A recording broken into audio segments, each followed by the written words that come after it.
Kia ora team, Dan Henning here from Evolution Sports Coaching. Obviously it is almost Christmas time. Just want to wish you a Merry Christmas and Happy New Year, but obviously because it is the holidays and hopefully the sun will be a little bit better. It's been pretty terrible around here lately. A good chance to get out and have a hit at the nets or play a bit of backyard cricket and whatever. So I just want to talk a couple of wee tips to help you with your son or daughter or anyone else you might be working with over the holidays. You guys, they would not get to that stage, so big thanks for that. So a couple of things to work on. If you're at the nets and you're having a hit, try to just focus on one or two things. Quite often I hear people throwing balls at each other and you're not moving your head, you're not moving your feet. The next shot, it's you need to do this, you need to do that, and there's 5 or 6 things going on. And I think even an adult would struggle if they had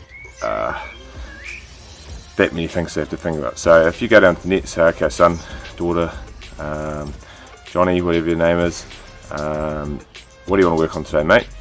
I want to try and work on my drives. Okay, cool. How do we play a drive? Straight bat,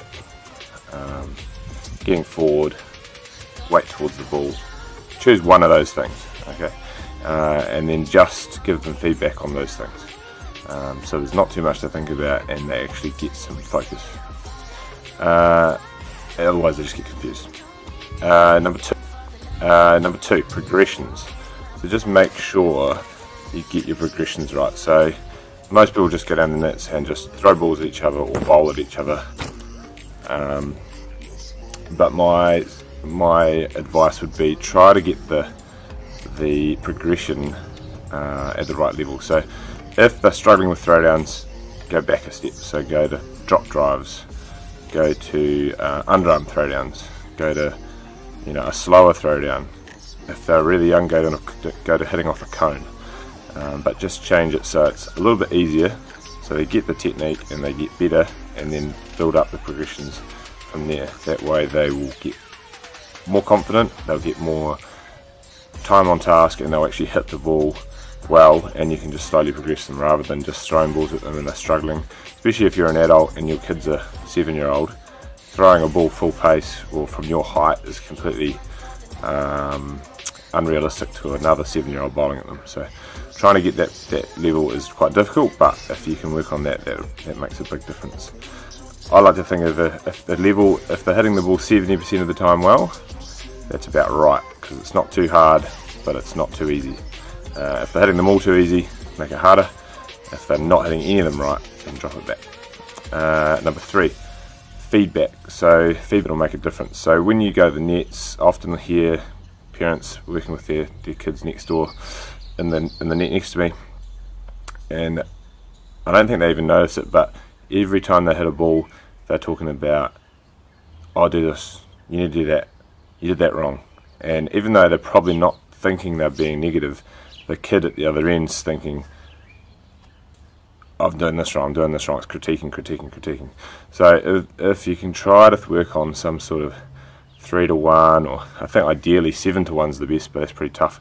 But just try to send in a whole heap of positives before you change with a critique. So and just when they play a good shot, tell them, nice shot, mate, love the way you moved your feet. Your feet were really good there, hands were good, nice, you played that really straight. Or another good one, instead of just critiquing them the whole time, say, okay mate, what happened there?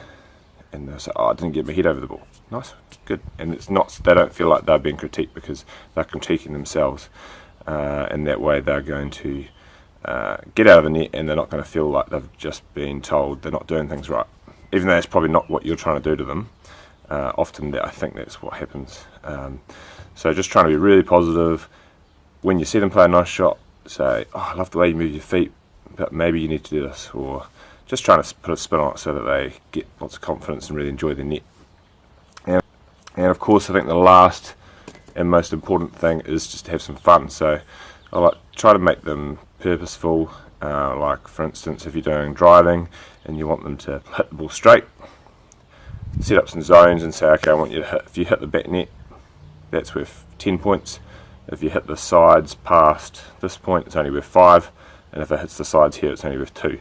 and you try and keep the score and make it competitive, and they keep working in a way there's a little bit more competition, bit of fun, and they aren't just hitting balls for the sake of hitting balls. Putting in situations, you could say, right, put these cones around the bat and say, okay, imagine you're at the end of a test match, you've got to save the day, and you've just got to defend for 2 overs. And if you do that, then you save the test for your country. Or it could be, okay, it's the last over, you need, everyone loves this one, 10 off 6 balls, there's your field, have a go, and you set it up so it's a bit of fun.